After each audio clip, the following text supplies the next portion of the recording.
Bonjour à tous et bienvenue dans ce nouvel épisode. Aujourd'hui, je reçois l'humoriste et podcasteur belgo-québécois Dan Gagnon. Comment ça va, Dan? Ça va très bien. Je suis ravi que tu m'invites dans le podcast. Moi, je suis ravi de te recevoir. Je sais grâce à ton podcast et par ce que tu viens de me dire un petit peu avant qu'on appuie sur enregistrer que tu vis très bien ton confinement. Oui, mais moi, j'ai énormément de chance parce que j'écris principalement. J'écris pour des gens qui font pas que de la scène. J'écris pour des gens qui font de la radio, qui font du web, qui font de la télé et pour qui les contrats sont pas tous arrêtés. Donc, je fais partie des, je crois, rares humoristes qui continuent d'avoir c'est pas le même, mais qui continuent d'avoir un revenu quand même. Et je me considère vraiment chanceux. T'écris pour qui exactement? J'écris pour Pablo Andrés. Ok, cool. Qui a produit pendant le confinement, mais comme une machine. C'est clair.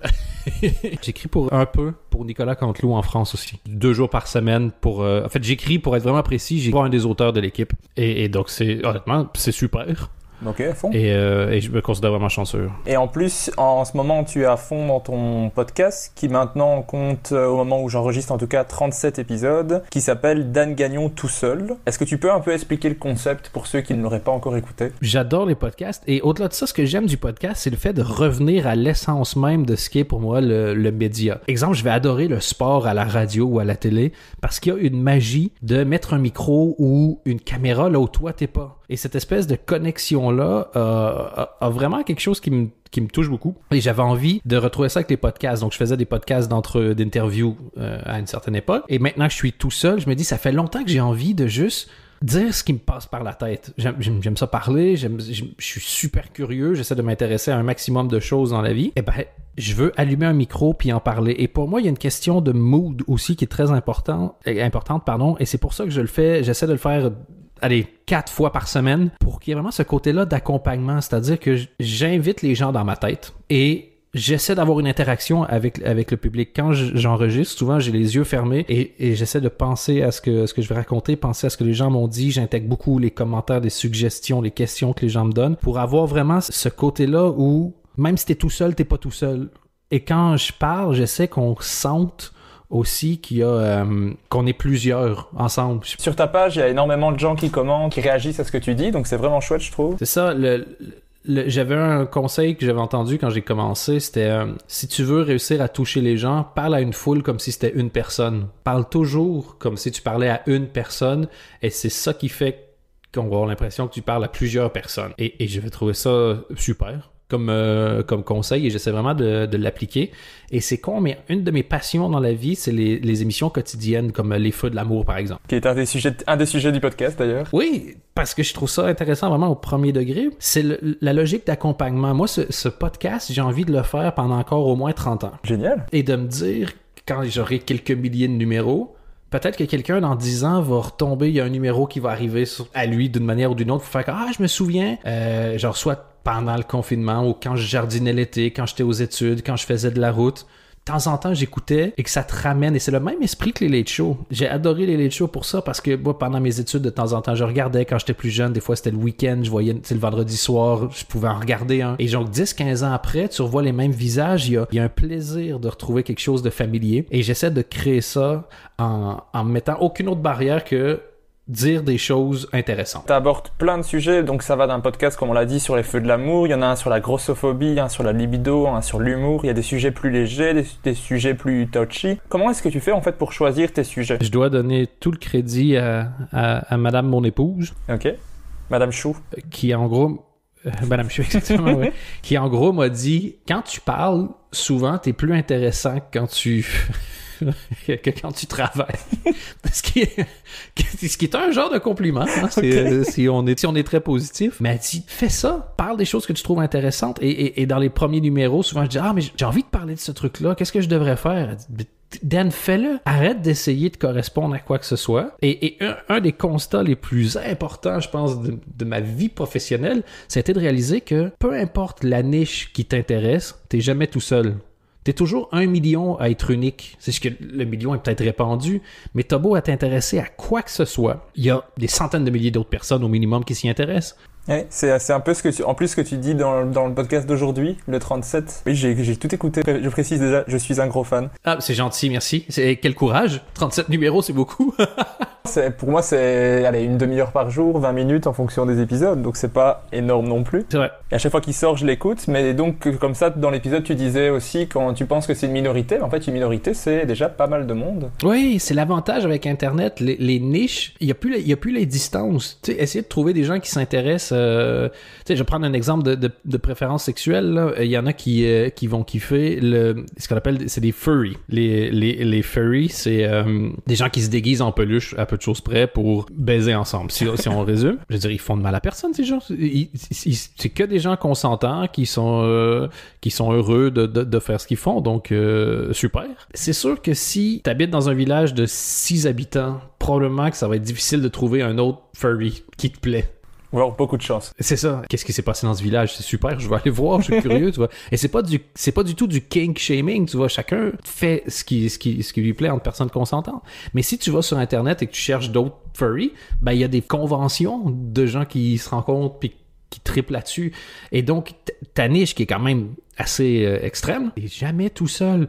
Et donc, moi, je me dis, OK, c'est quoi ma niche à moi? Ma niche, c'est le fait de faire un produit où il n'y a pas de ligne éditoriale. C'est juste, je suis curieux, je suis ouvert d'esprit. Tout ce qui me rend curieux ou challenge mon ouverture d'esprit, je vais en parler parce que je fais le pari que je suis pas tout seul à être comme ça. Et si vous êtes comme ça, ben venez.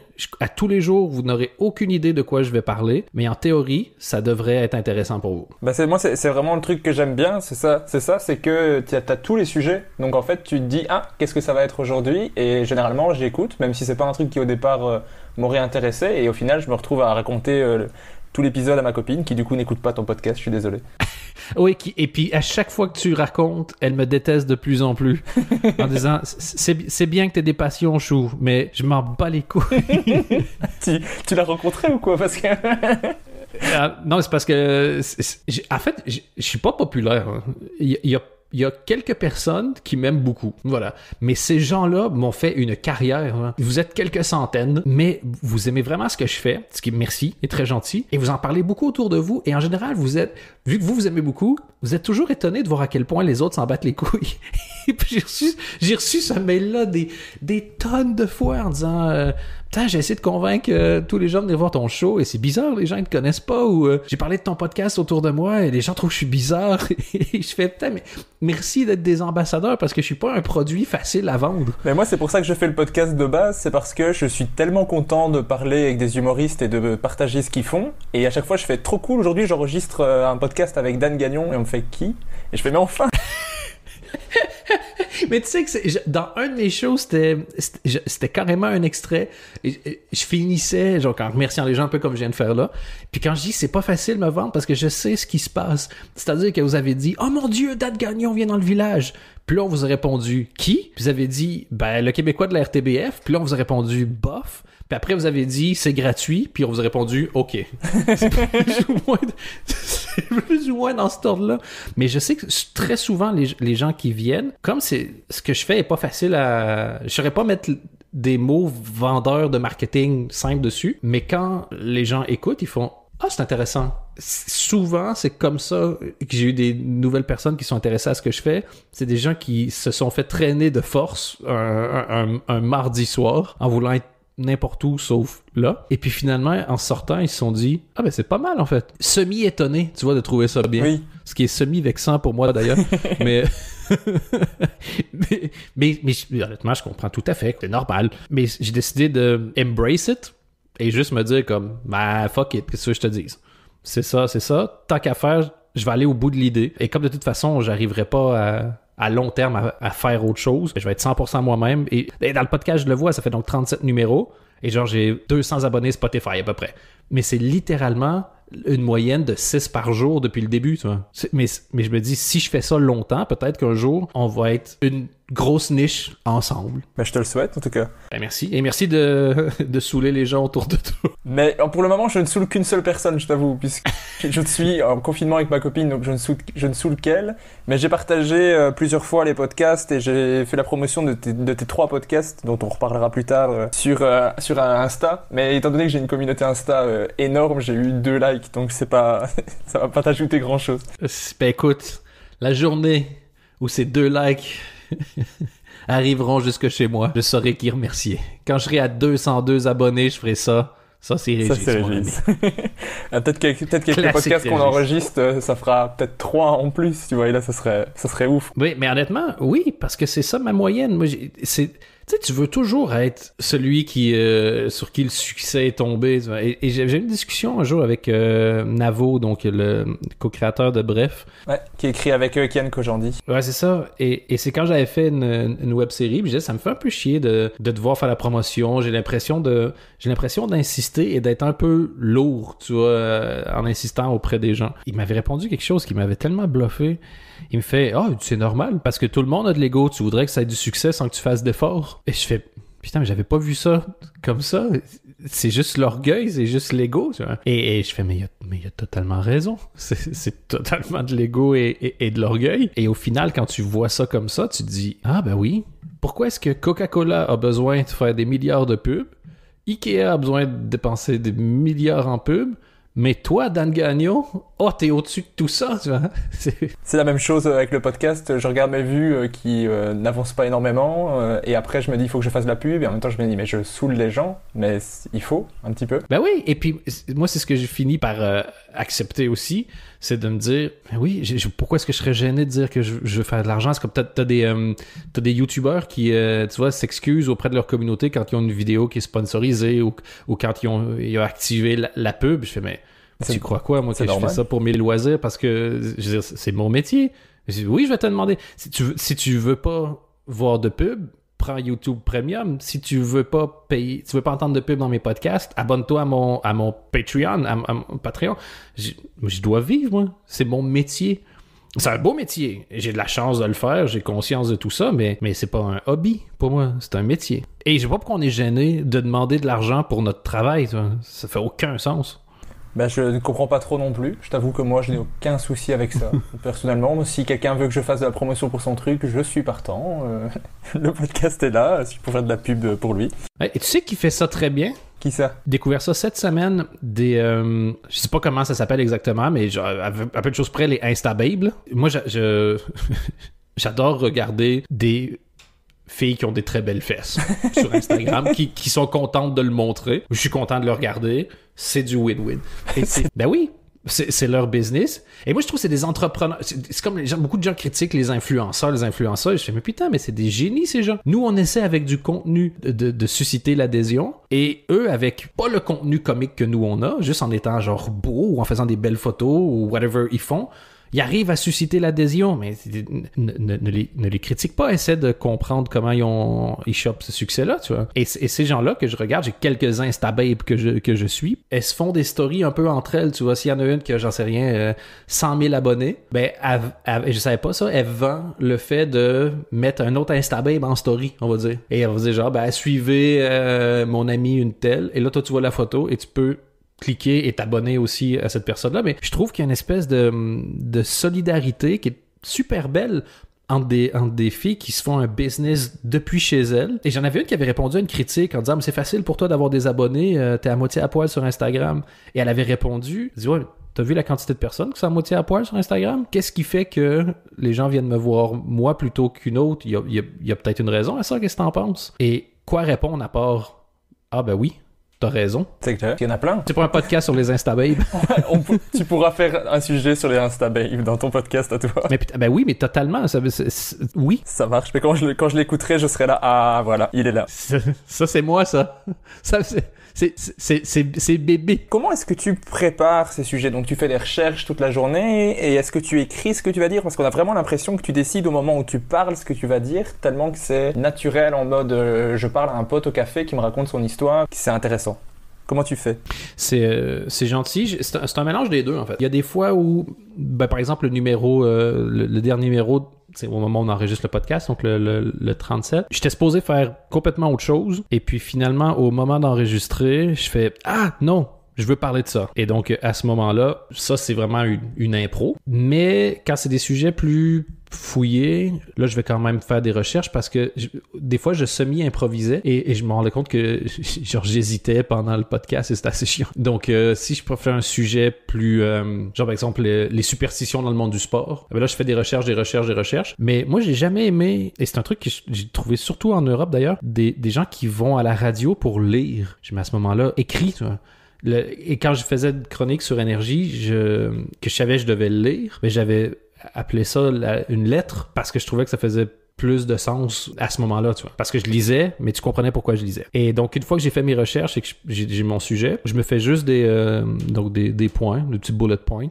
Et là, je parle. Et j'essaie de raconter une histoire. Et ça me vient, ça, d'un journaliste sportif que j'aimais beaucoup quand j'étais plus jeune. C'était Raider Sports, à la radio. C'est un francophone. Et il parlait de sport d'une manière à, même si t'aimes pas le sport, c'est intéressant. Et je me suis dit, c'est ça une histoire. Parce que intrinsèquement, dans le sport, il y a tous les éléments narratifs fascinants. C'est pour ça que les films de sport, les montages de sport, même si tu t'en fous, ça te fait un petit quelque chose. Hein, parce que c'est bien fait. Et je m'étais dit, c'est exactement ce que je vais tenter de faire, moi, quand je vais faire des médias. Et c'est ce que j'ai toujours réussi ou échoué, mais c'est ce que j'ai toujours essayé de faire. Raconter une histoire pour que tu t'en foutes du sujet. Même si tu t'en fous du sujet, l'histoire t'intéresse. Et c'est pour ça que je coupe tout le fait de lire et je me concentre vraiment juste sur le raconte une histoire, que ça soit prenant. Moi, je trouve que c'est prenant et que, mais je sais pas. J'ai l'impression que je suis tellement incapable de faire ça, de raconter partir sur un sujet. J'ai l'impression que j'hésiterai toutes les 4 secondes, que je sais pas. Je suis impressionné, moi. Ben, c'est gentil, mais c'est super facile dans l'absolu. C'est une technique, comme n'importe quoi. C'est que de la technique. Plus ça a l'air facile, ça veut juste dire qu'une technique est maîtrisée. Et moi, ça fait 15 ans à un moment donné que je fais ça. Donc, encore heureux que ça a l'air un peu naturel de temps en temps. Mais c'est super simple parce qu'une fois que pour moi, pour savoir si c'est prêt, c'est pas très très compliqué. C'est une fois que ton sujet il est prêt, si tu regardes pas tes notes, puis tu devais le raconter, regarde, c'est un bon exemple, tu dis que tu racontes à ta copine ce que je t'ai raconté, tu prends pas de notes avant de lui raconter. Tu lui racontes et c'est assez fluide. Tu dis, il y a eu ça. Je sais pas si tu savais tel truc. Ben, c'est pareil, en fait. Fais ça dans ton podcast et tu vas sonner super naturel. Pas faux. Souvent, tu vas entendre genre, je pense que je serais jamais capable d'y arriver. Tu fais, ben, t'es déjà capable d'y arriver. Tu le fais déjà, en fait. C'est juste que tu le fais dans un autre contexte. C'est dans un autre contexte, voilà. Ouais, c'est ça. C'est enregistré, c'est... Enfin, je sais pas. Après, c'est moi qui mets des barrières tout seul. Hein. Ça, c'est moi. On va rester sur toi. Non, mais c'est intéressant parce que tout le monde a intérêt à ce que tout le monde soit heureux. Et tout le monde a intérêt à ce que tout le monde fasse les meilleures productions possibles. Tu vois. Et si toi tu dis que c'est ça que tu veux faire, ben ça me fait plaisir de te donner entre guillemets un bête truc. Tu vois. Non, mais je dis pas spécialement que je veux le faire, mais dans le sens quand je t'écoute, je me dis c'est super chouette et je me dis est-ce que je serais capable de le faire? Et après je me dis non. Mais c'est pas spécialement ce que je veux faire dans le podcast. Moi, moi ce que je fais ici, donc il y a les interviews et il y a des sujets, c'est un peu des chroniques humoristiques sur un sujet. Et là c'est très écrit. D'ailleurs, c'est un peu trop écrit. Ce qui est toujours mon problème dans les sketchs et dans tout, c'est que c'est beaucoup trop préparé parce que je suis en panique alors que je suis des fois juste avec un micro dans une pièce tout seul et je suis en stress, ce qui est très particulier. Mais c'est normal, c'est difficile. Moi, c'est pas la première fois que j'essaie de faire des podcasts tout seul. Et j'avais juste abandonné l'idée quelques fois en me disant comme ah oui, non, ben ça donne pas ce que je veux que ça donne, tu vois. Et c'est normal de mettre le temps. Mais comme tu dis, je pense qu'il y a une déformation professionnelle qu'on a parfois, c'est quand on voit des gens qu'on aime bien faire quelque chose, ça nous donne envie de le faire, entre guillemets, par principe. Et si vraiment tu dis je suis capable de le faire, ouais, mais ça m'intéresse pas tant que ça, finalement. On est comme des enfants dans un magasin de jouets quand on regarde des humoristes. En tout cas, moi, c'est comme ça que je le perçois, tu vois. Moi, clairement aussi. Et tu fais comme, il y a tel truc. Et quand tu commences à réaliser que, des fois, tu t'en fous un peu, c'est tellement libérateur. Tu fais, en fait, j'ai pas besoin de faire ce truc-là. J'ai pas besoin de réussir telle chose ou j'ai pas besoin de... Et je trouve ça très, très, très libérateur. Réaliser que les gens peuvent faire des choses qui sont bien et que toi, tu peux ne pas avoir envie de les faire malgré tout. C'est très jouissif. J'adore ce que tu fais dans le podcast, mais c'est vrai que c'est pas ce que je voudrais faire moi. Je voudrais juste arriver à être aussi naturel dans le ton. Mais c'est comme tu dis, t'as de l'expérience derrière. C'est la seule chose qui se remplace pas, ça. On peut pas remplacer un nombre d'heures d'expérience. C'est le seul truc. Qu'est-ce que j'allais dire? Ouais, donc ça c'est le podcast. Je me perds dans désolé. Non, t'inquiète. Ouais, c'est ça. Mais ça, c'est de ma faute parce que je m'emballe en général. Puis après, je me dis, mais t'es pas dans ton émission, t'es dans l'émission de quelqu'un d'autre. Écoute un peu ce qu'on te raconte. C'est rien, c'est juste que moi, je suis emballé aussi. Et je suis là, ah, c'est cool. Ah, oui, j'ai encore plein de questions. Ok. By the way, c'est jamais arrivé que quelqu'un arrive au bout des questions dans une interview. Donc, que j'ai fait. Challenge accepted. Le gars qui coupe toutes les questions maintenant. Oui, ok, go, on passe. Ferme ta gueule. C'est bon, on a compris le principe. Blablabla, moi.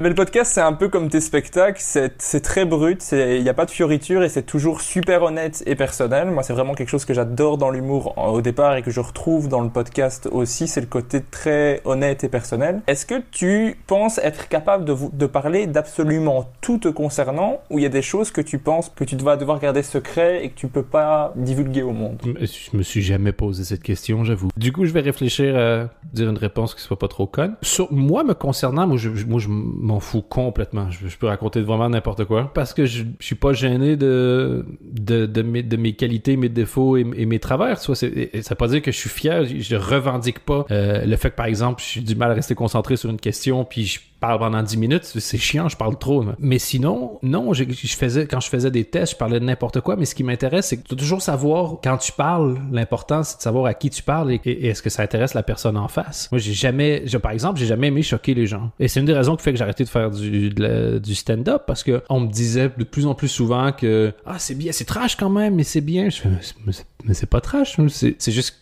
quelque chose qui existe. J'ai aucun plaisir à faire autre chose que faire plaisir aux gens. Les gens payent pour venir te voir. Tu veux qu'ils soient divertis, qu'ils soient contents en sortant de la salle. Là. Et donc, non, après ça, tu essaies toujours de protéger les gens autour de toi. Je veux dire, je dirais pas, je parlerai pas de ce qui concerne, par exemple, j'ai un enfant, j'en parle jamais. Même quand je parle de mon enfant, j'ai dû m'échapper à quelques reprises, mais je dis même pas si c'est un garçon ou une fille. Je fais juste dire mon enfant parce que cette personne n'a absolument rien demandé, n'a pas de carrière et ça le regarde pas. Mon épouse, c'est quelqu'un qui aime pas spécialement être mise en lumière non plus. Et donc, c'est pour ça que je la surnomme Madame Chou, parce que ça permet de conserver une certaine forme d'anonymat. Donc, c'est pas par rapport à moi, c'est par rapport à ce qui intéresse le public ou ce qui intéresse pas le public. Dans ce que j'ai envie de dire, évidemment. Et sinon, non, c'est pas spécialement de limite. La décence. Ma limite, c'est la décence. Alors, si tu veux bien, avec mes invités, moi, j'aime bien, c'est remonter le temps et revenir vraiment à leur enfance et savoir un petit peu comment ils étaient quand ils étaient enfants. Est-ce que toi, tu étais déjà un comique qui aimait faire rire les autres ou alors tu étais plutôt introverti? Comment tu étais petit au Québec? J'adorais les humoristes, c'était des rockstars pour moi. J'ai regardé les humoristes, j'apprenais les spectacles par cœur. C'est vraiment un cliché, là, mais genre les pubs, tout ce que tu voudras, j'étais fan. Déjà très petit? Oui. Déjà à 7-8 ans, je me souviens que j'imitais des pubs comiques ou des choses comme ça. Mais j'ai toujours l'impression que j'allais être beaucoup trop timide pour monter sur scène. J'ai jamais eu énormément, quand j'étais plus jeune, confiance en moi. Mais j'adorais le fait de faire rire parce que ça devient une position sociale, que ce soit on dit souvent que dans la vie, tu essaies de répéter la position sociale que tu avais dans ta famille. Et moi, clairement, j'essayais de faire rire ma famille. Tu sais, quand les gens rigolent, t'as l'impression qu'ils sont bien. Et donc, il y a quelque chose de très rassurant. Tant qu'on rigole, tout va bien. Et j'ai grandi dans une famille cliché de fantastique, là. Mais quand même, ça te valorise. Et moi, j'aimais beaucoup mon grand-père. Mon grand-père a été malade très longtemps. C'était des problèmes aux poumons, donc c'était vraiment dégénératif, là, entre je peux plus descendre au sous-sol. Finalement, j'ai un lit d'hôpital à la maison avec de l'oxygène en permanence. Et on s'entendait super bien. Quand je le faisais rire, ben là, il avait l'air de bien aller aussi, ça. Et donc, il y avait ce côté-là. Et je crois que c'est ensemble de tous ces facteurs-là qui m'ont donné envie. Mais j'ai commencé à écrire des sketchs. Je devais avoir 12-13 ans, 15 peut-être. Mais j'osais pas du tout. Et ça a été quand j'étais pas dans mon pays, c'était plus facile. Parce que tous les gens qui me connaissaient étaient ailleurs. Et à 27 ans, la première fois que j'ai testé. Donc, voilà, ça a été long. Tu te rappelles un peu de quoi ça parlait? J'essayais de faire du storytelling. OK. Ça, je suis sûr. C'était pas génial, mais il y avait un début de compréhension de c'était quoi la comédie, on va dire.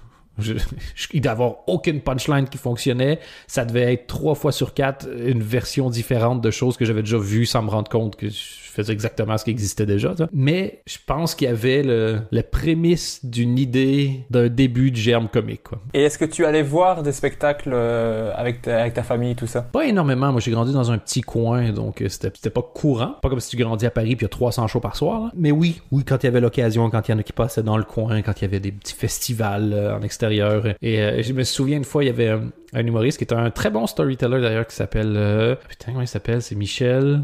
Barrett. Il y avait un personnage qui s'appelait Roland Tremblay. Et en gros, il enlevait son... Comment vous dites ça? Sa prothèse dentaire. Okay. Et il faisait un genre de consanguin local, quoi, si on veut. Mais c'était assez marrant, parlait vite, il y avait une dynamique. Et donc, c'était pour un enfant, c'était un personnage fantastique. Et quand j'étais jeune, il passait au festival pas loin de chez moi. Et ma mère m'avait promis d'aller le voir avec moi. Mais cette journée-là, on avait été ailleurs, je sais pas trop quoi. Puis on était rentré super tard. Puis elle me dit, écoute, Dan, on est tous crevés.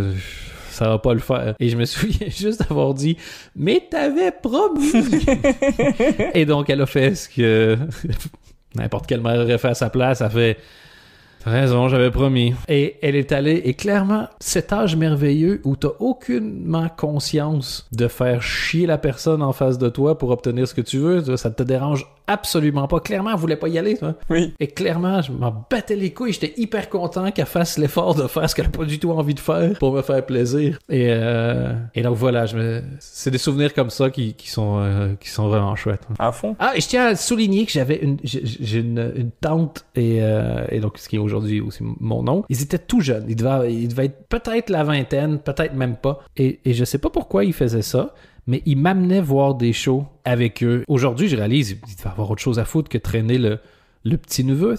Mais c'est vraiment, et avec cet oncle-là qui s'appelle Jean-François, c'est vraiment une des personnes qui m'a permis de nourrir cette passion-là parce que c'était un connaisseur des humoristes québécois. Genre, moi, j'étais toujours impressionné.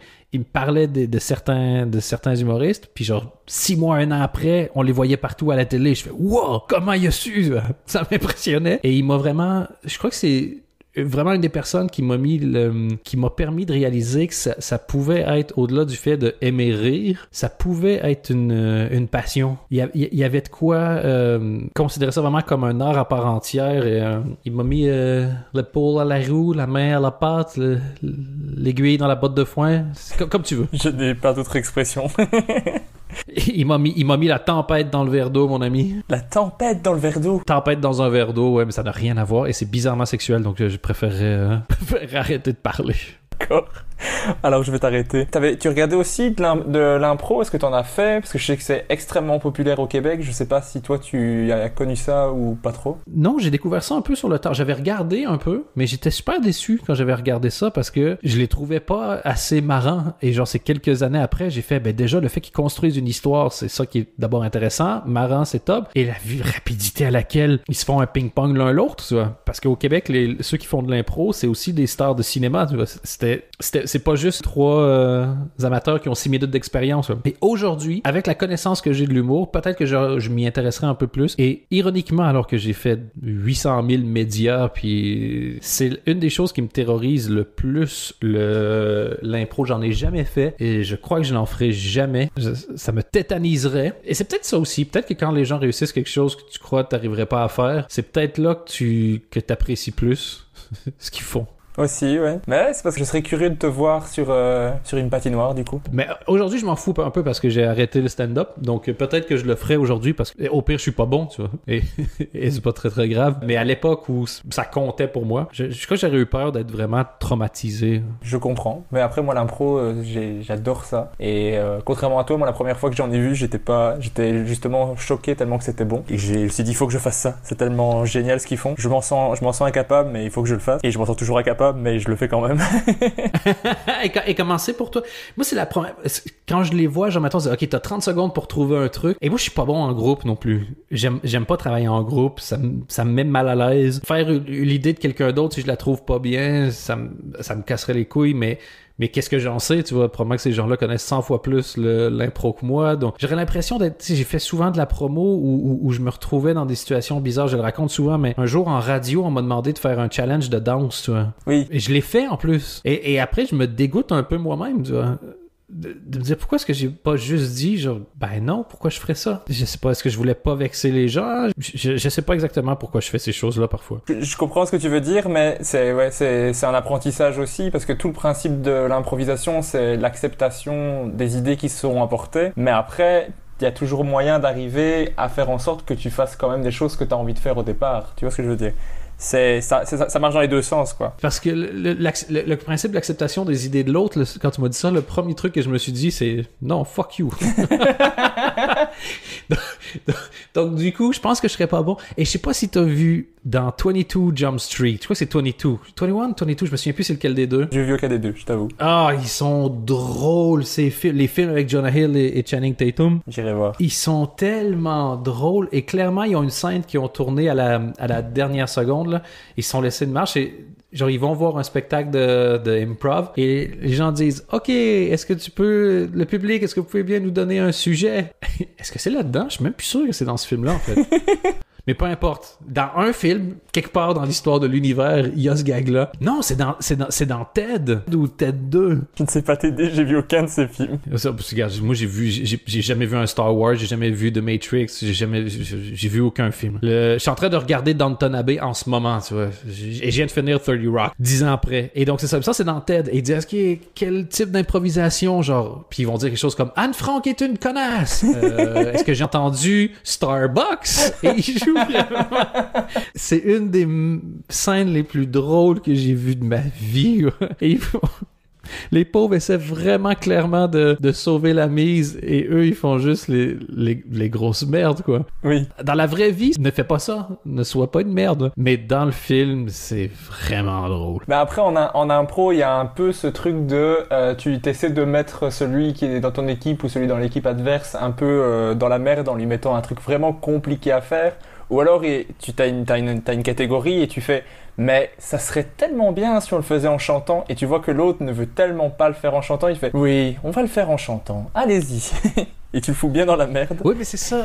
mais ça, c'est respectueux parce que c'est un jeu et qui sert à divertir le public. C'est le plaisir on les laisse entrer dans les coulisses de la chose. On va vous divertir. Puis clairement, il se passe une autre histoire en arrière de une personne veut pas faire, l'autre insiste un peu et je veux dire, au final, tu fais ça devant le public que le public se divertit. Donc, point final. Hein. Là, ça marche et c'est rigolo, quoi. Mais moi, l'impro, c'est une des grosses passions que je ne fais plus beaucoup, mais il faut que je refasse. Donc, s'il y a des fans d'impro, m'écoute, j'arrive à un moment. C'est tellement de grosse passion qu'il le fait plus, donc faites gaffe, il est en feu, là. Ouais, c'est comme l'humour, c'est une passion, mais je suis sur scène une fois tous les 4 ans. J'ai longtemps eu une passion pour les filles en étant célibataire, tu vois, c'est pas toujours toi qui décides, ne jugeons pas les gens, chacun fait son possible. Ah, j'aime bien cette phrase, j'ai longtemps eu une passion pour les filles, mais ah, je l'aime bien. Pour revenir à mes questions, parce que sinon je vais rater mon défi de les poser toutes. Tu es toujours un grand fan de Late Show. Ça a commencé à quel âge cette passion pour les Late Show? Beaucoup moins fan de Late Show aujourd'hui. Franchement, ils sont excellents. Là. C'est pas eux le problème. C'est pas toi, c'est moi. Mais ce que c'est devenu m'intéresse beaucoup moins. C'est devenu très très fort des performances, des jeux. Moi, ce qui m'intéressait, c'était le côté hyper laid back, très chill, de coulisses, de voici ce qui se passe quand le spectacle est fini et que des gens se parlent en coulisses. Et t'as plus du tout ça. Peu de choses près, plus du tout ça. Les interviews, c'est que des concepts, souvent d'interviews, des trucs un peu rapides, des gens qui rigolent fort. Il y a tellement moins le côté. Jimmy Kimmel, je trouve encore ça. Seth Meyers est un des très très bons, je trouve. Mais tu remplaces pas l'affect de ton premier groupe musical que t'as aimé. Tu vois. L'affect que t'as pour eux, il va jamais revenir nulle part. Et moi, c'est Letterman. Letterman, je l'ai vu en live. C'était Seth Rogen en plus l'invité. C'était vraiment quelque chose. C'est tellement un gars influent dans l'histoire de la comédie, Letterman. Il y a tellement de choses que tu sais pas que t'aimes qui viennent de Letterman. Il y en a énormément. Tellement d'émissions de télé en France. Le simple fait de faire de l'autodérision, ça semble accepté partout, mais ça n'existait pas avant lui. La télé, c'était hyper premier degré. Et imagine, tout le monde est en premier degré, tout le monde essaie de faire le meilleur programme. Pour donner une idée à quel point, genre, c'était révolutionnaire, imagine aujourd'hui aller dans un resto étoilé puis dire aux gens qu'est-ce qu'il y a sur le menu. Je fais honnêtement, c'est pas terrible. Ah, ça serait drôle. C'est honnêtement pour le prix que tu vas payer, déjà tu vas avoir encore faim. Je disais, bourre-toi de pain, c'est le conseil que j'ai à te donner. C'était aussi choquant d'entendre ça aujourd'hui que c'était d'entendre Letterman dire « Salut, si vous êtes là! » Honnêtement, je vois pas pourquoi, mais... enfin, on va quand même essayer. Mais tu l'expliques très bien dans l'épisode que tu as fait sur les Late Show. Je ne sais plus c'est le combien, mais tu en as fait un où tu expliques d'où te vient cette passion et toute l'histoire de quand tu as été voir le show en live. Donc je vous invite à l'écouter, le podcast de Dan là-dessus. Et j'avais oublié que j'avais fait un numéro là-dessus pour te dire. Et je sais que je suis condamné à ça en faisant 3-4 par semaine. C'est sûr que dans un an, je me souviens plus. Mais c'est ça qui est beau, c'est que je trouve que j'encapsule le contenu d'une journée. Je fais, aujourd'hui, je me suis intéressé à ça. Je l'encapsule. Et puis, ça existe. C'est vraiment comme une pancine dans Harry Potter. Genre, voici ce qu'il y avait dans ma tête cette journée-là. J'ai l'impression de pouvoir avoir un backup disque des intérêts qui sont dans mon cerveau. Je trouve que c'est de la magie pure. Et pour revenir, donc, le Late Night, ça a commencé tout doucement. Je te dis, les vendredis soirs, des fois, je voyais un peu ces émissions-là, puis je disais, wow, ils font 10 minutes de comédie sur l'actu, c'est top. Mais pas plus. Puis quand j'étais à l'université, je regardais un peu plus, mais sans trop non plus. Ça a mis 10 ans avant que vraiment je me dise comme, holy cow, c'est exceptionnel. Et à partir du moment où je suis allé le voir en live, ben là, ça a vraiment cimenté la chose. Et quand j'en ai fait un moi-même, ben là, ça a cimenté le ciment. Là. Mais ça, on va y revenir un petit peu plus tard, parce que là, on est dans ton enfance, donc tu fais ton enfance au Québec, tout ça, tranquille. Tu fais ton enfance très bien dans ton coin, tout se passe. Tout se passe bien, la famille est sympa. Pépouze, le mec, il grandit, vieillit, ses os s'allongent. Oui, parce que je vois que ça avance et je me dis, j'ai des questions, j'ai un objectif, il faut l'atteindre. Donc je continue. Je te trouve fantastique. T'es le joueur de violon dans le Titanic. Quoi. Je veux dire, clairement, le bateau coule et toi tu fais fuck it, Mozart. Je le joue super bien, vous allez l'entendre jusqu'au bout. C'est ça. Vous allez peut-être mourir, mais vous allez pas mourir comme des forains. Hein? Ça va être avec du grand air dans les oreilles. Vous allez avoir de l'eau dans la gueule et du Mozart dans les oreilles. C'est comme ça que ça se termine. Aucun orifice restera vide. Titre. Oui, putain, totalement. Tu décides de venir en Belgique, mais pourquoi? J'aime bien parce que je sais que tu as fait énormément de recherches et ça, et je souligne, c'est le génie d'un bon intervieweur. Ah, merci. Le but, c'est pas de montrer que tu sais des choses, c'est de ce qui t'a semblé intéressant, le faire dire à la personne en face de toi. C'est ça. Donc, la raison pour laquelle je suis venu en Belgique, et là, ça va te surprendre. Ah, je vais être choqué, je le sens. C'est, j'ai rencontré une Belge au Canada, qui était en Erasmus. Ah, je suis choqué. Et j'ai décidé de choisir cette personne. Et voilà, c'est comme ça que je suis arrivé, tout simplement. Je suis débarqué à Louvain-la-Neuve, à la base. Pas de permis de séjour, pas de permis de travail, en disant, bon, qu'est-ce qu'on va faire? Comment est-ce qu'on va réussir à avoir une vie? Et finalement, j'ai commencé à travailler dans des bars. Et j'ai réussi finalement à choper des tests pour certains médias. Ça s'est passé moyen. Après ça, j'ai réussi à grappiller une première petite place. Et puis de là, un peu monter les échelons, mais c'est à la base, c'est vraiment parce que je suis tombé amoureux d'une Belge au Québec. Et qu'est-ce que tu savais de la Belgique avant d'arriver en Belgique? Que c'était un pays neutre. C'est vraiment une des choses que... Genre, pour moi, c'était un peu comme la Suisse. C'était un pays neutre qui faisait du chocolat. Et je connaissais Dick Pound, qui était le président du CIO, Comité international olympique, à l'époque. Et je savais que c'était un Belge. Je connaissais le Bouchon de Liège. Je crois que j'avais entendu parler en vert. OK. Bruxelles était plus célèbre que la Belgique pour moi. Justine Hénin, Kim Clijsters, que je prononçais Kim Clijsters à l'époque. Ah, Kim Clijsters. Ah, j'aime bien.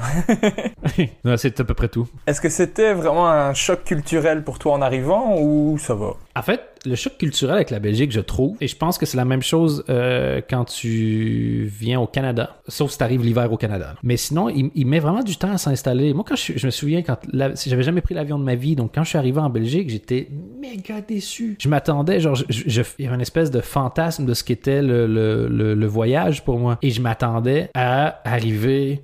ne pas savoir où j'étais, découvrir tout. Je sais pas, j'avais un peu trop fantasmisé la chose, je crois. Quand je suis arrivé, j'étais excessivement déçu parce que j'avais pas eu ce choc culturel que j'attendais et j'espérais. OK. Mais petit à petit, je me suis rendu compte que la Belgique, c'est un pays qui se laisse découvrir si tu acceptes de faire l'effort. Il est pas bling-bling, ce pays.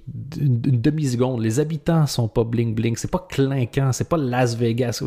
très exactement l'inverse de Las Vegas, d'ailleurs, je trouve. Et la Belgique s'en fout que tu la trouves nulle. Parce que tous ceux qui connaissent et aiment la Belgique, chacun a sa Belgique, tu vois, son circuit, son réseau, ses moods, ses artistes, ses trucs, ses compagnons, ses habitudes. Et c'est à toi, si tu veux, de la découvrir. Mais si tu démontres un intérêt pour la Belgique et que tu fais un effort, à ce moment-là, il y a énormément de... Ça fait super cliché, là, mais de trésors que tu peux découvrir sur le pays, je trouve. Et ça, c'est vraiment quelque chose que j'ai apprécié au fur et à mesure. Un de mes restos préférés en Belgique, c'est le Resto Bière qui est près de la place du jeu de balle. Ça ne ressemble absolument à rien de l'extérieur. Je veux dire, par rapport, encore une fois, à une affiche de Las Vegas. On devrait le mettre dans le Wikipédia de la Belgique, d'ailleurs.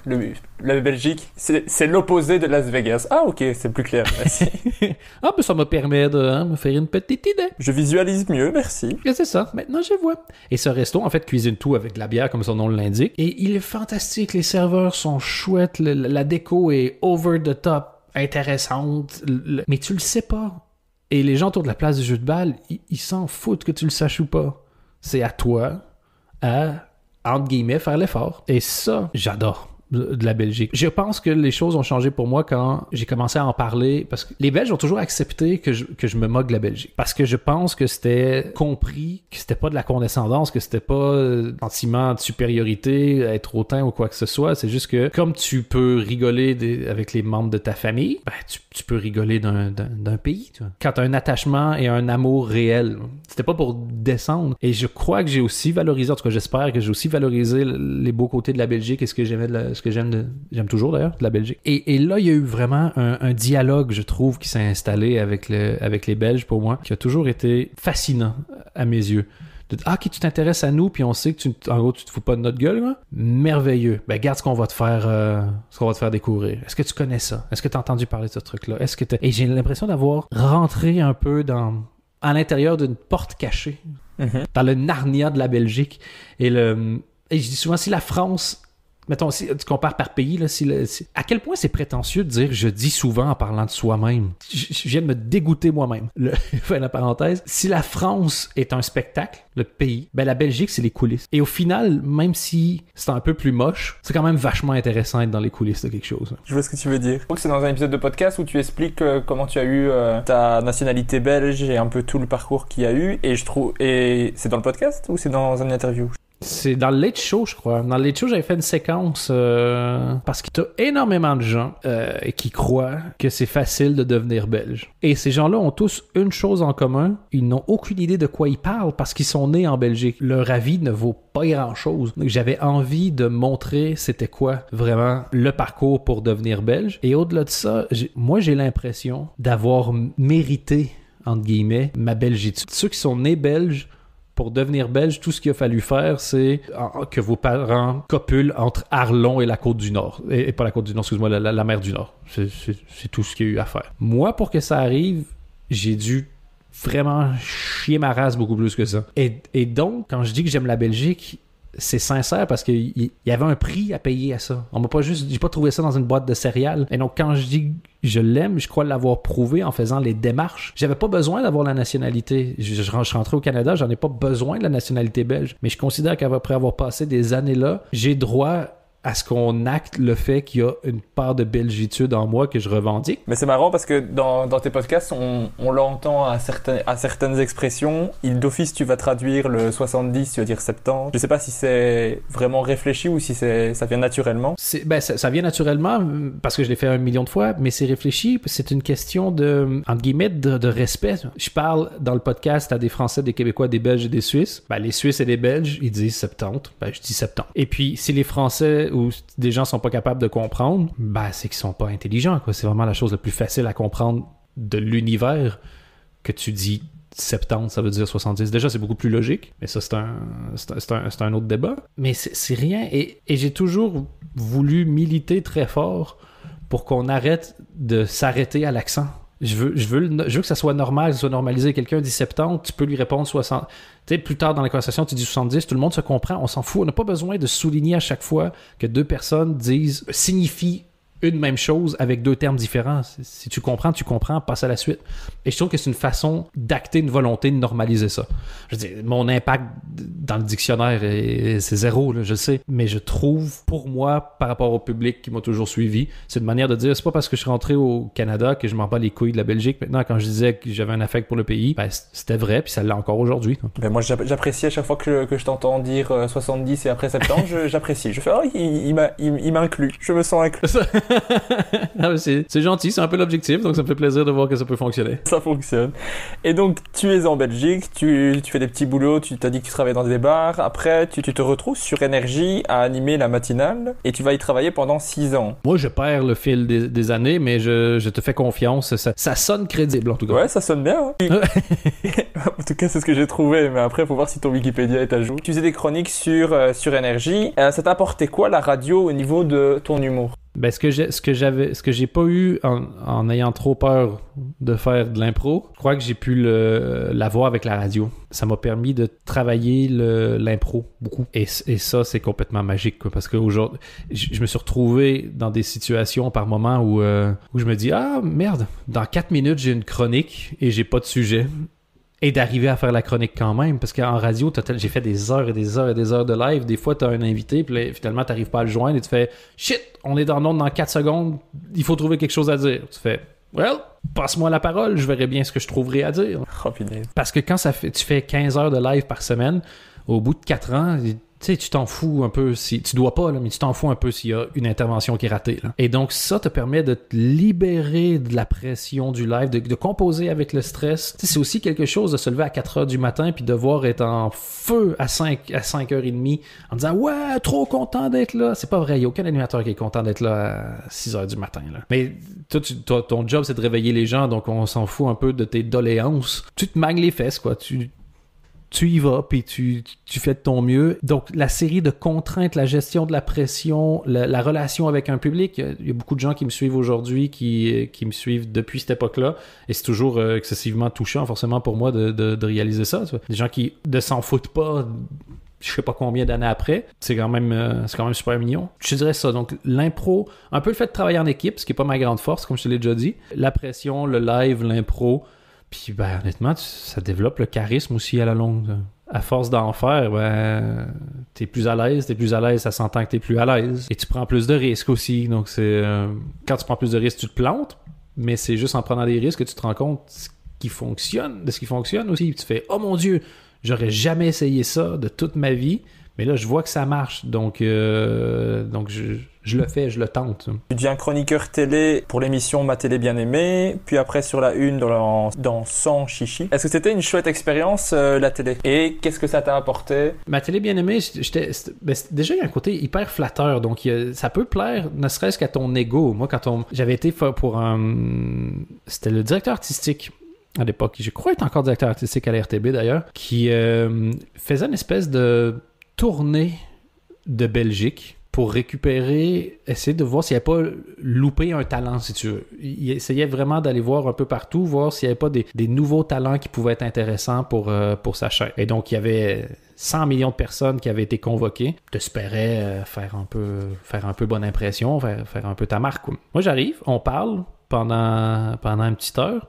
Ça se passe super bien, on s'entend bien. Puis il me dit, c'est quoi? Elle dit, j'ai envie de tester quelque chose. Donc, elle dit, suis-moi. Donc, on descend à l'étage où il y avait tous les studios. Et il y avait les répétitions pour, justement, un épisode de Ma Télé Bien Aimée. Il dit, mets-toi un peu là pour voir. Et il me fait un espèce de screen test improvisé. Et je crois que c'est la productrice à l'époque. Mais ça commence à être loin, mes souvenirs sont un peu flous des fois, là, mais qui voit ce que je fais, puis ils discutent ensemble, puis il dit, le directeur artistique dit, est-ce que je pourrais tester Dan dans une semaine, vous avez des enregistrements, ou dans 3 jours, je me souviens plus. Est-ce que je pourrais un peu le tester?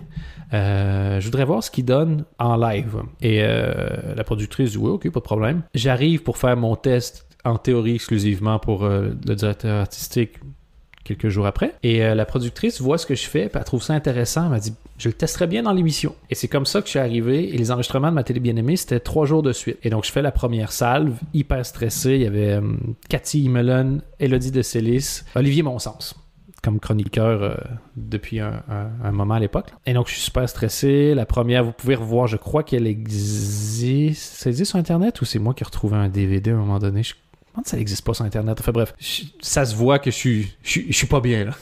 Je suis pas à l'aise. J'en fais des tonnes. C'est vraiment cringe, regarder des vieux trucs. Et ça devrait être cringe. Si tu regardes ce que tu as fait il y a 10 ans et que tu trouves ça encore excellent, c'est que tu t'es pas amélioré en 10 ans et c'est quand même super sad, quoi. Et donc, je fais ça. Après ça, je prépare la deuxième salve, là, qui était donc 2 semaines après. Et à la deuxième salve, on apprend que l'émission s'arrête. Ça a été très bref, mais c'était hyper flatteur. C'était ça le soir. Je me souviens, je rentrais crevé, genre de pression et d'angoisse. Mais ça m'a permis d'avoir un tout petit peu d'expérience télé pour quand le projet de Sans Chichi est arrivé. Où là, j'étais chroniqueur 1 fois par semaine, je crois. Et j'ai fait 1 an avec Joël Scoris, que j'adore, que je trouve fantastique, intelligente, merveilleuse, humble, généreuse. C'est rare que tu vois quelqu'un qui arrive à passer autant de temps qu'un invité. Et peu importe le nombre de minutes où elle parle, elle est toujours présente, mais elle laisse toute la place malgré tout. Elle est capable d'amener l'invité toujours en douceur partout. Elle a un talent exceptionnel d'animatrice, je trouve. Donc, je fais 1 an avec eux, donc je suis déjà un peu plus à l'aise. Puis je quitte après 1 an, je fais un autre projet. Et ils sont venus me rechercher pour autre chose l'année suivante. Donc, quand je suis arrivé au Late Show plusieurs années après, j'avais quelques expériences de quelques années en télé assez différentes. Et donc là, le Late Show, ça a été vraiment la chose que j'ai aimé faire. Même si quand je regarde aujourd'hui, je fais, mais pourquoi j'ai fait ça? Pourquoi j'ai fait ça? Pourquoi j'ai pas fait ça? Pourquoi j'ai... Je leur ferai le Late Show dans 5 ou 10 ans, avec plaisir, je crois. Mais pas comme... Mais pas comme ça. Toute expérience, c'est ça. Toute expérience... Tu sais, il y a eu des bons moments, il y a eu des mauvais moments.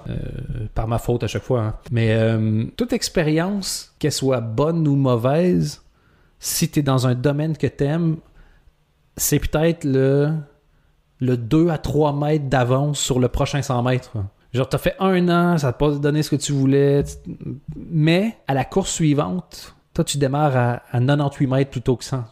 Hop, ça te donne juste un petit edge. Et puis, oh, l'autre expérience. Tu sais, la phrase consacrée, c'est soit tu gagnes, soit tu t'apprends. J'ai mis à la V2 qui est même si tu gagnes, tu peux apprendre. C'est pas très, très grave. Mais donc, est-ce que la télé? Non, le best, ça demeure les podcasts. Hands down, tu vois, il n'y a rien de mieux que ça. Parce que c'est que du contenu et de la sincérité. Il n'y a rien d'autre. Il n'y a pas d'artifice, il n'y a pas de truc, il n'y a pas de pub, il n'y a pas de dynamisme, il n'y a pas de passer la parole à une chanson. Les gens qui écoutent les podcasts, c'est moi tout seul qui parle de n'importe quoi et ils ne savent pas avant que je le fasse. Donc, s'ils écoutent, c'est qu'ils ont confiance en toi. En télé, s'ils te regardent, c'est peut-être parce qu'ils ont bu une bière de trop avant d'aller se coucher, c'est peut-être parce que les piles de la télécommande sont usées, c'est peut-être parce qu'ils aiment ton pantalon, c'est peut-être parce que... Et c'est beau, c'est très beau aussi parce que c'est sportif, c'est quelque chose, c'est un autre art, mais oui, c'est un art qui me plaît, mais qui me plaît moins.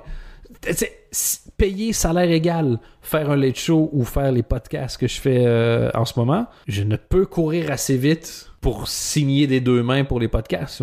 Est-ce que ça t'a quand même apporté quelque chose de faire de la télé? Tu t'es dit, ça m'a fait progresser dans mon humour ou... Pas plus que ça. Oui, c'est sûr. Parce que c'est d'autres exercices. C'est un monologue tout seul de 5, 6, 7 minutes devant une caméra. C'est particulier. Travailler avec des auteurs aussi. C'est la première fois vraiment que je travaillais avec des auteurs. Travailler en équipe. Moi, la première fois, ils m'ont dit « OK, Dan, donc il va y avoir une réunion de brainstorm le lundi et on enregistrait, on va dire, le vendredi. Puis le jeudi... Ouais, ça, le jeudi, c'était la journée où le réalisateur, donc Renaud Coppens, était là, le producteur, les auteurs, les journalistes, tout le monde était là. Et moi, je lisais l'émission qu'on avait bâtie avec les auteurs, parce qu'après, s'il y avait un panneau à faire, une vidéo à monter, des trucs, c'était du graphisme, c'était cette journée-là qu'on le faisait. Et moi, je me souviens, la toute première fois, ils m'ont dit, on va avoir genre 2 réunions dans la semaine, puis tu vas nous lire l'émission. Je me disais, mais des couilles, pourquoi je ferais ça? On s'en fout? Et ils m'ont dit, genre, non, c'est parce que t'as pas compris, là. C'est parce que nous, on va pas juste siffler un air connu pendant que toi, tu fais tes petites farces, là. Il faut qu'on sache exactement où on en est, quoi que ce soit. Mais donc, je connaissais rien que dalle à cet exercice. Mais c'est super. J'ai appris aussi ce truc-là. Vraiment, c'est... se professionnaliser un minimum. Ouais. Après, tu commences à faire tes premiers pas en tant qu'humoriste, cette fois-ci au Kings of Comedy Club de Bruxelles. C'était comment ta toute première scène d'humour? Parce que tu as écrit tes premiers sketchs, donc on l'a dit tout à l'heure, vers 12-13 ans. Et là, tu montes sur scène à 27. comment c'est ta première scène? C'est Gilles Morin, donc un des fondateurs et c'était le boss de Kings of Comedy, qui était une agence de production de spectacles et de management d'artistes, qui me voit sur Énergie. Qui m'entend sur Énergie, parce qu'il me voit aussi parce qu'il est venu avec des artistes faire de la promo. Il me dit « Ah, mais ça t'intéresserait pas, toi, faire de la comédie? » Blindé, lui répondais-je. Blindé que cela m'intéresse. Et il dit « Ben écoute, si tu veux, moi j'ai une scène, tu pourrais en faire avec nous sur la scène, parce que voilà, tu pourrais faire les premières parties de Cody. Ça, tu te testes un peu. » Et c'était au Théâtro, à Bruxelles, là où il y a aujourd'hui le Made in Brussels Show. C'était, je crois, la toute première scène de stand-up à Bruxelles. En tout cas, pas la première, une assez historique. Et la seule pendant un long moment. Et j'écris 7-8 minutes. Et on a rendez-vous. Le show doit commencer à 8h. J'arrive là vers 16-17, un truc comme ça. Et Gilles me dit « OK, lis-moi le texte. » Je lui lis le texte une fois. Je suis super stressé. J'ai jamais fait ça, lire un texte qui se veut comique. Et une espèce de sentiment d'être une fraude, t'as un sentiment aussi super étrange de prétention, genre c'est « Ah, je vais vous faire rire avec mes blagues », t'as l'impression que tout le monde va dire « Mais ferme ta gueule ». Très, très, très, très, très étrange. Et finalement, il me dit « Bah viens, on va aller le tester sur scène ». Donc je le teste sur scène et il me dit « Bah regarde, tu pourrais peut-être le jouer comme ça, comme ça, comme ça ». Il me donne plusieurs vraiment très bons trucs. Cool. Et dans ce sketch-là, il y avait déjà le sketch sur la neige, le sketch que j'ai joué le plus souvent de ma vie. Oui, le plus connu. Et c'est Gilles qui m'a donné des trucs pour essayer de le jouer le mieux possible. Et donc, je suis forcément très reconnaissant pour ce truc-là.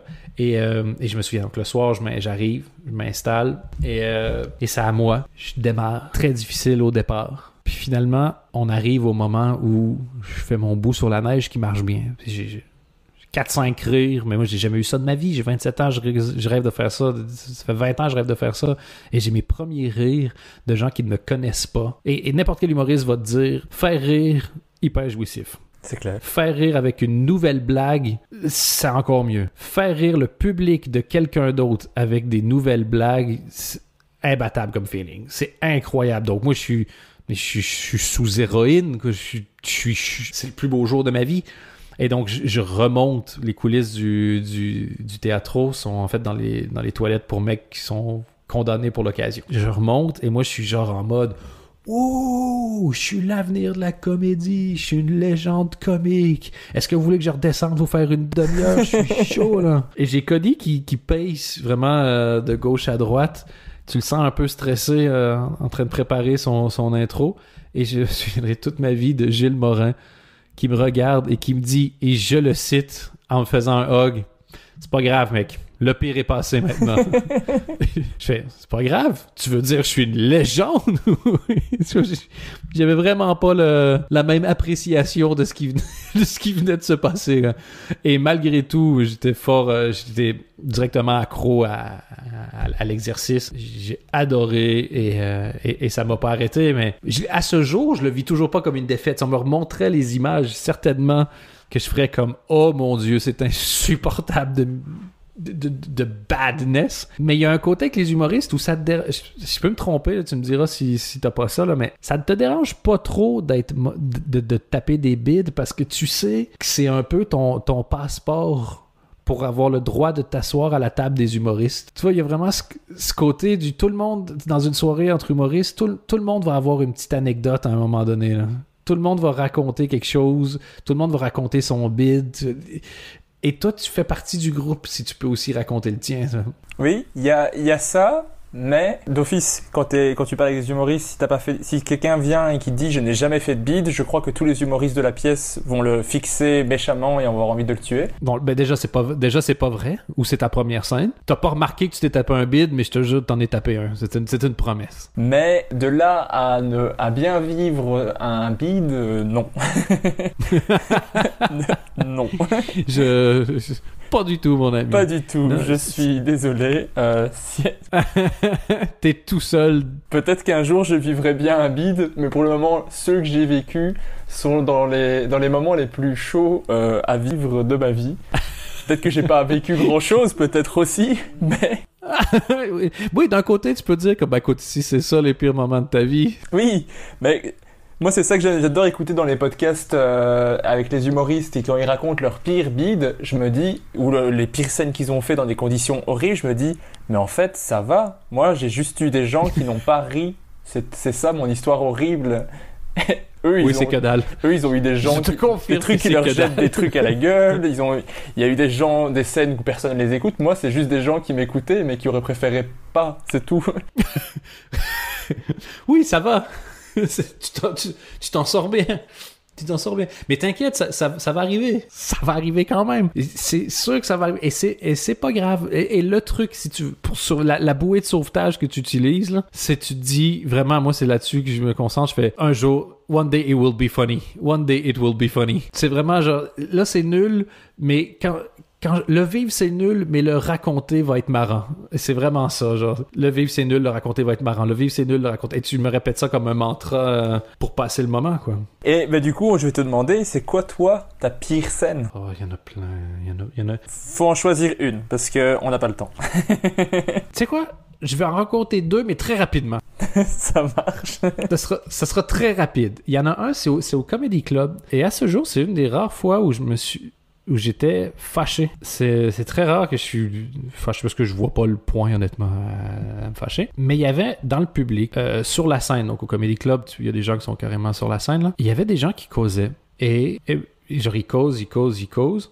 Mais ça m'a déconcentré au point où j'arrivais pas à donner la performance que je voulais donner. Et 2-3 fois, j'ai essayé, mais ils se sentaient vraiment pas concernés. Et pendant ce temps-là, tout ce que je me disais, c'est « OK, qu'est-ce que je fais? Est-ce que je les insulte? » Puis genre, je perds la salle pendant un moment parce que ça va être vraiment méchant. Genre, soit ils vont se taire, soit ils vont se casser, mais dans les deux cas, c'est une victoire ou rien. Et à ce moment-là, et je sais pas pourquoi, des fois, il y a un bug dans ta tête. C'est peut-être la plus belle chose de l'expérience, c'est de réussir à sortir de ton blocage. Genre, tu tapes 2 blagues qui font un bide, de faire en sorte que le spectacle soit pas un bide. Moi, j'ai mis des années avant d'arriver à faire ça, là. Et ça, c'est un peu le même principe. Et il y a un bug qui passe dans ma tête. Je me dis juste, putain, pourquoi est-ce que la personne qui gère le Comedy Club cette soirée-là va pas me dégager cette personne, là? Clairement, elle est en train de me niquer le spectacle. C'est pas moi qui devrais être en train de gérer personne. Ça devrait être quelqu'un du Comedy Club. Et donc, je tombe dans une narrative dans ma tête qui me fait perdre complètement ma concentration.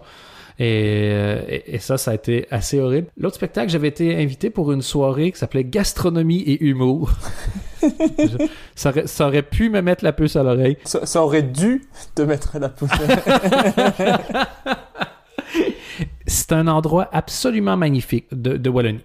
Vraiment canonissime, l'endroit. Et j'arrive sur place et on me dit « Ah, on va avoir un peu de retard pour le show. » Problème, qu'est-ce que vous voulez dire un peu de retard? Fait, ben là, on est plus ou moins, genre, ils te disent, tu sais, t'as 9 services. Ils disent, ben là, on est à l'apéro. Ok, ouais, un peu de retard. Très bien, ben, il dit, mais on vous a fait un petit endroit où tu peux aller te poser.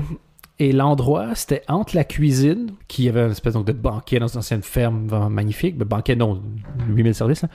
Et la porte de service, il y avait une table, le boiler et 2 filets à mouches. Deux comme collants pour attraper les mouches. Et c'était l'endroit par lequel les serveurs passaient pour aller fumer une clope.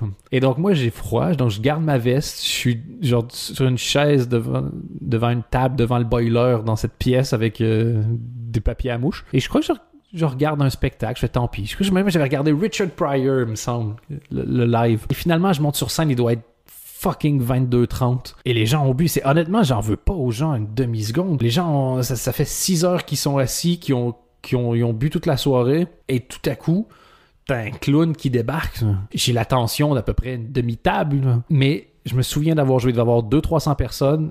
Il devait en avoir, sincèrement, 10-15 qui écoutaient. Et je me suis dit, tu sais quoi? Clairement, les gens vont pas comprendre si je leur dis, genre, mais vos gueules, puis écoutez ce que j'ai envie de raconter. Donc, je vais pas me mêler de ça une demi-seconde. Je vais jouer pour les quelques personnes qui m'écoutent et puis advienne que pourra. Okay. Et les gens qui m'ont écouté, ils étaient super. Et donc, c'était à la fois horrible parce que essayer d'oublier le bruit de 100 personnes qui parlent et qui picolent quand tu essaies de faire des blagues, c'est vraiment pas facile. Mais je me dis, eux, c'est pas leur problème. Ils ont le droit de s'en foutre de ce que je fais. Et donc, je vais jouer pour ceux qui s'en foutent pas. Et eux ont fini par retransformer ce moment-là en quelque chose d'assez joli au final parce qu'ils m'écoutaient vraiment. Donc, c'est à la fois un des pires souvenirs et Et un assez chouette souvenir, ouais. Mais faut arriver à le faire, quoi, parce que c'est pas évident, quoi. Avec, les gens qui boivent, qui font plein de bruit pendant ton spectacle. Ouais, c'est ça. Mais c'était... Voilà. Et à l'inverse, tu vois, j'ai par exemple, un super beau souvenir. Le cliché quand t'es un humoriste, la pire soirée que tu peux faire, c'est jouer dans un club de golf. C'est à la fin d'un tournoi de golf. Au Québec, c'est le cliché. Tu fais, putain, j'ai un corpo, c'est un tournoi de golf, ça va être dégueulasse. Moi, j'arrive au tournoi de golf, et d'ailleurs, c'est la famille du golfeur professionnel belge, Nicolas Colsart. Et j'arrive là, et c'est un tournoi, en plus, c'était le tournoi des couples, quoi. Les maris et les femmes jouaient ensemble. C'est à la fin du tournoi, à la fin des échanges de cadeaux, dans le repas. Donc vraiment, toutes les pires conditions quand t'es humoriste, tu t'imagines. Et j'arrive là, et ils sont d'une gentillesse, mais d'une gentillesse, ces gens. C'est absolument exceptionnel. Il m'installe, Madame Chou est avec moi cette fois-là. Il dit « Ah, mais on savait pas s'il y allait avoir quelqu'un, mais viens, on va aller en cuisine, on va te préparer quelque chose aussi si tu veux. Est-ce que tu veux boire un truc? » Il s'en occupe, mais encore une fois, avec une gentillesse exceptionnelle. Je commence le spectacle. C'est ça. En plus, il y avait pas de scène, il y avait 3 spots dans le fond. Je fais « Oh mon Dieu, t'as l'impression de t'en aller à l'abattoir, quoi. Ça va être un carnage. » Et j'arrive, et tout le monde est assis et me regarde vraiment, genre, prêt à m'écouter religieusement. Je fais « Il y a moyen que ça se passe bien, en fait. » Et je me dis, je commençais, on m'avait expliqué un peu c'était quoi le type de tournoi. Donc, je fais, je vais faire quelques blagues sur le fait. Je sais, bon, pas facile pour vous. Vous venez de passer la journée avec votre épouse alors que le point de jouer, ou votre mari, le point de jouer au golf, c'est qu'on vous foute la paix. Et donc, les gens, tu vois, qui sont hyper réceptifs et commencent déjà à rigoler. Je fais, il y a moyen, quoi. Qu'est-ce qui se passe? Il y a moyen que ça se passe. Et je commence et ça se passe bien. Les gens sont réactifs et je fais comme... Genre, t'as l'impression de... Genre, tous les humoristes dans ma tête sont en train de se dire genre, he's doing it! Il fait l'impossible! Il va réussir un corpo de tournoi de golf! Et tout le monde est derrière moi, genre, t'es capable! Et je me sens porter.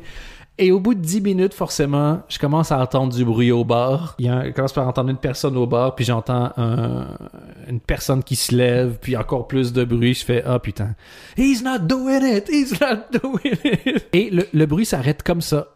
Et le reste du show se passe super bien. À la fin du show, donc ils m'avaient préparé à manger, à boire. Franchement, ils étaient merveilleux, ces gens. Parmi les gens les plus gentils que j'ai croisés.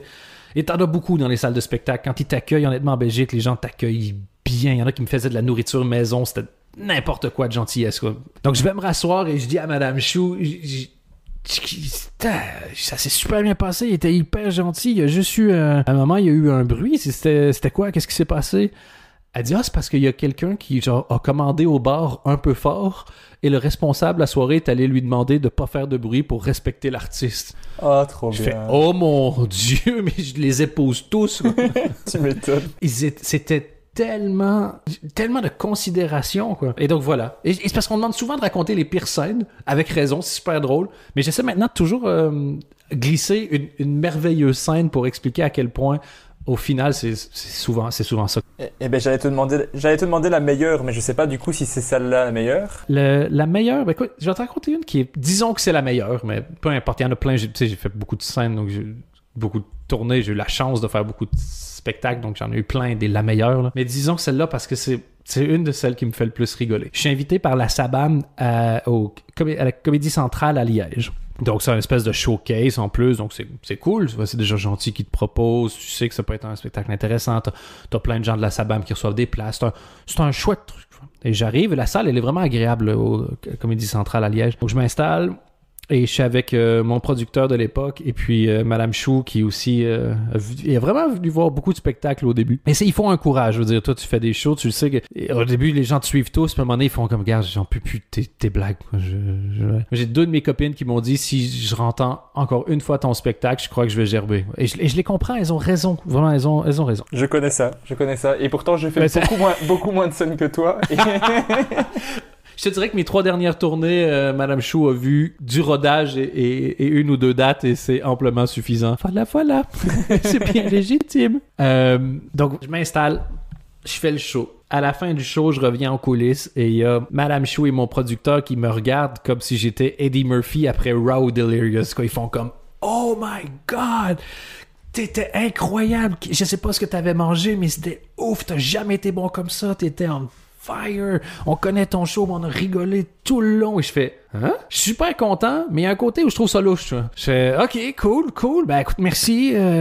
Quand j'ai fait tel truc, je l'ai fait un peu différemment. Ils ont fait, oui, c'était awesome, tu l'as fait ça. Puis, tu sais, ils me redisent comment je l'ai fait. Je fais, ok, non, ils sont pas foutus de ma gueule. Ils écoutaient vraiment. Je fais, cool. D'un coup, c'est ce que je veux dire, je suis un ogre des compliments, donc on vient de me présenter un fruit juteux, mais je vais le presser autant que je peux. Donc tous les trucs qui sont bien passés, je les débriefe avec eux. Puis à un moment donné, pour un des trucs, je fais, et puis ce moment-là, quand j'ai fait ça, ils ont fait, ah oui, non, ça on n'a pas vu. Je fais, ah non, on est arrivé un tout petit peu en retard. Je fais, ah, ok, et ça, on n'a pas vu. C'est arrivé combien de temps en retard? Fait 10 minutes? Je dis, mais pourquoi? Qu'est-ce que vous avez foutu? Vous étiez arrivé en même temps que moi. Fait, ah, mais on était dans le parking. Je dis, qu'est-ce que vous foutiez dans le parking? Je fais, ah, merde, vous étiez en train de fumer de la weed. Ils ont fait oui. C'est pour ça que vous m'avez trouvé génial. Putain, vous étiez déchirés, bande de cons. Moi, je suis là à penser que je suis un génie comique. Et vous étiez juste complètement def.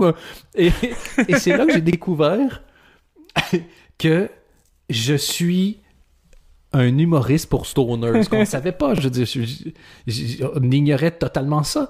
Mais si tu fumes de la weed, viens me voir en show. Tu vas me trouver exceptionnel. Dès que quelqu'un est défoncé dans votre entourage, vous lui dites que le spectacle d'Anne Gagnon Rose est disponible, il va passer une très bonne soirée. Mais oui, de où? Je ne sais pas. Je ne comprends pas, honnêtement. C'est peut-être parce que, genre, à jeun, c'est bizarre, mais j'ai des trucs que je connecte juste avec les gens qui sont stone. Mais cette fois-là, mais passer du grand high au grand down. Je suis un génie comme... Ah, merde, non. Et littéralement, dans ta tête, à ce moment-là, tu essaies de reproduire les conditions. Donc, je me dis, est-ce que c'est jouable de faire fumer les gens avant qu'ils me voient? Et tu penses à des trucs qui font aucun sens, tu vois. Peut-être qu'on pourrait remplacer le bar par un bar à joint. Dan, c'est parce que c'est pas légal encore en Belgique. Ah oui. On fait un effet aquarium dans la pièce, ça peut aider. Oui, c'est ça. Mais tu penses à n'importe quoi, tu vois. En disant, allez, si on joue du Jimi Hendrix à la base, est-ce que ça peut... Et tout ça, évidemment, est complètement idiot. Ça va pas fonctionner.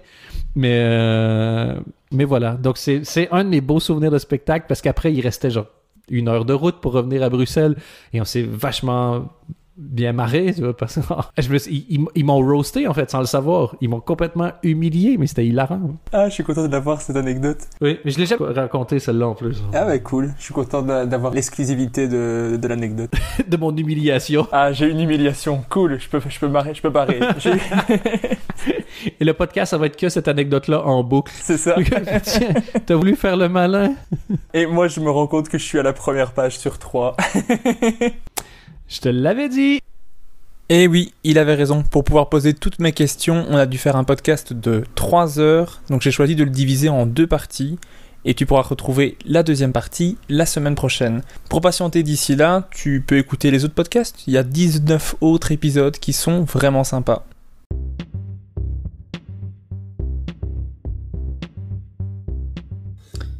Merci d'avoir écouté Humeur Humoristique. N'hésitez pas à donner votre avis, à vous abonner et à le partager autour de vous. Si vous avez détesté, écoutez le suivant. Il sera mieux. Bisous.